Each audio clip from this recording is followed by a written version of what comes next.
The farmhouse was started and built in 1880, probably finished 1882. The man who built the house was Ben Dudley. His father was referred to as the old Captain Dudley because he had served in the Civil War. The family moved here from the Charleston, South Carolina area in the 1850s.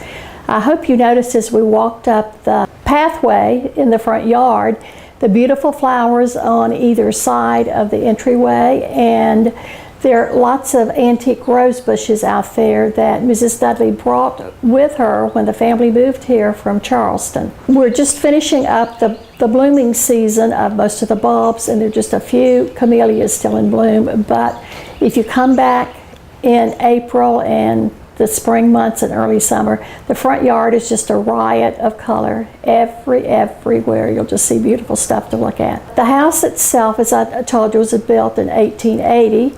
It's referred to as a Georgian house because it has a wide central hall with 4 rooms on either side. Some people refer to this as a dog trot, meaning that the house was designed to provide natural air conditioning. It's got a lot of cross ventilation with windows on either side and the open way at the front and the back. The front room on the right as you come in is referred to as the parlor. We like to tell people that this is the room that the family might gather in after they'd finished their chores in the evening. They probably didn't have as much free time as we do today because it was work, work, work. Myrtle was the youngest of the 12 children, and she donated this farmstead to the state park system in 1983, and then she maintained life rights to the farmhouse until her death in 1996. The park system was very fortunate to have such a wonderful house donated. It's been restored to the time that the family first moved in, the 1800s to the 1900s. The parlor has a fireplace that backs up to a fireplace in the room next to it.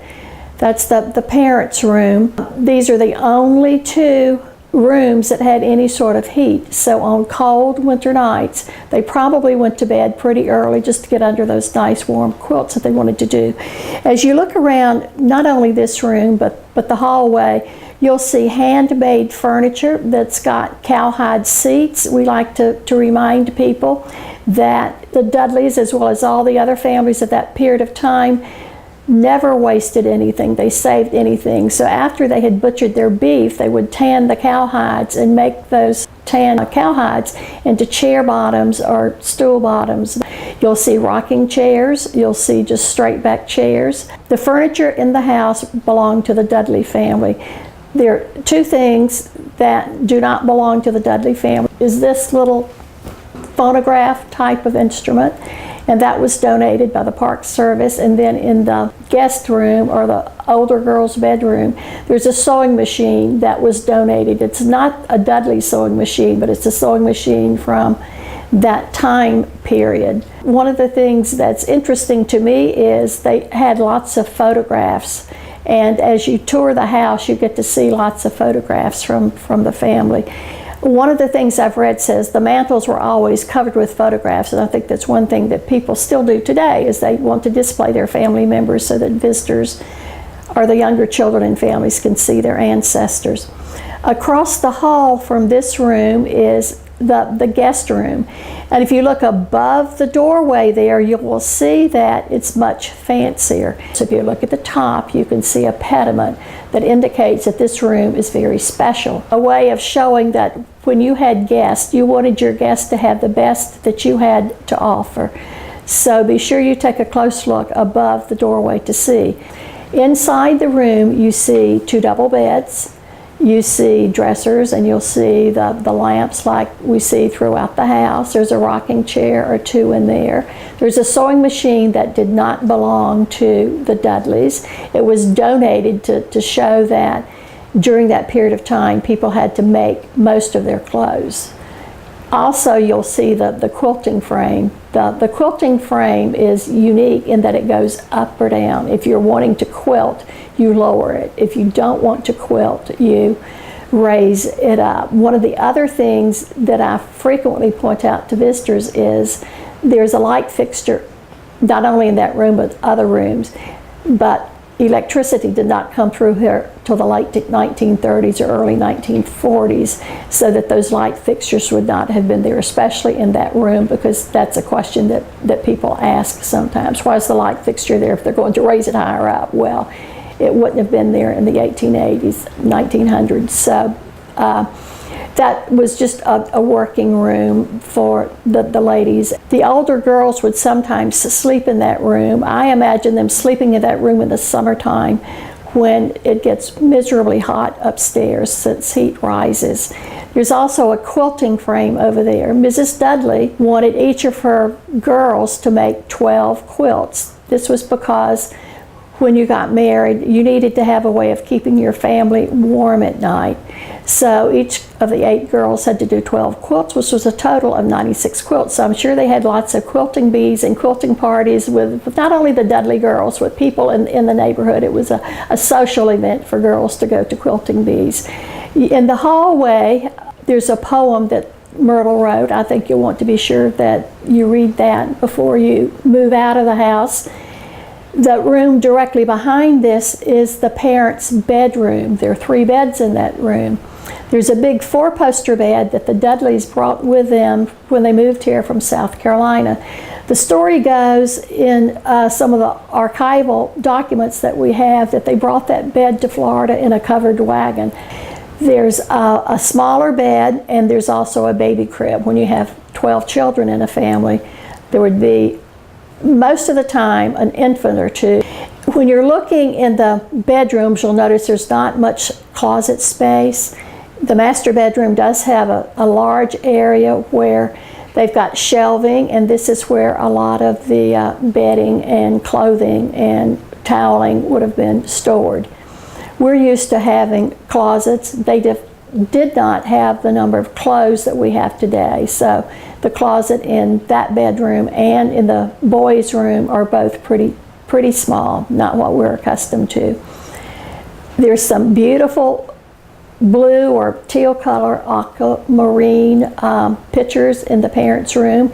You'll see more of this kind of lighting system, since we didn't have electricity here until the late 1930s or early 1940s. You'll see slop jars in the bedrooms. That's always something interesting to tell them. The kids especially who come through. The adults usually know what it was used for. You'll also see a water pitcher with a big bowl, so that they would use that to wash up in the morning or just before they went to bed at night. The boys' room has 2 double beds. There were 4 boys, so that meant that 2 boys got to sleep together. That room has been remodeled.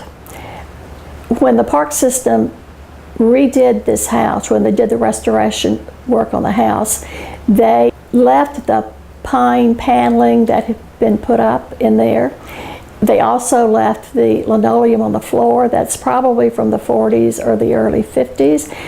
It sort of indicates to the public that as time goes on, we evolve and make what we have better when we have money to afford the newest thing in the way of fashions or the newest thing in the way of restoration materials. And this shows the ingenuity of the Dudley family, that they wanted to keep up with what was new in building materials.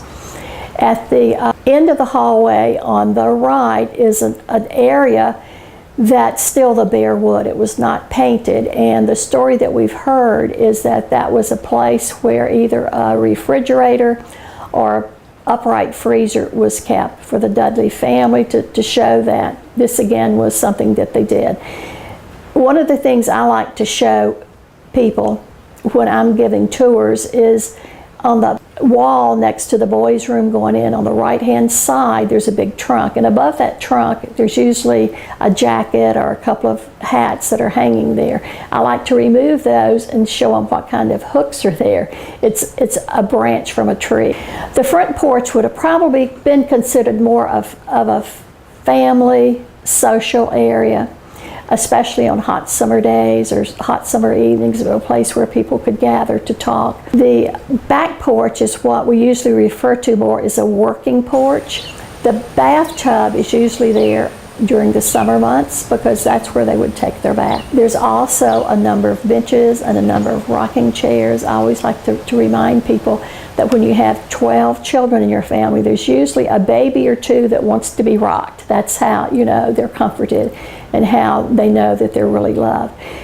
I find it interesting that there were 2 wash areas on the back porch. There was always a bucket and a dipper and a wash bowl on the right-hand side of the back porch, and that was where the girls and the ladies washed up. And on the left-hand side is where the men and the boys washed up.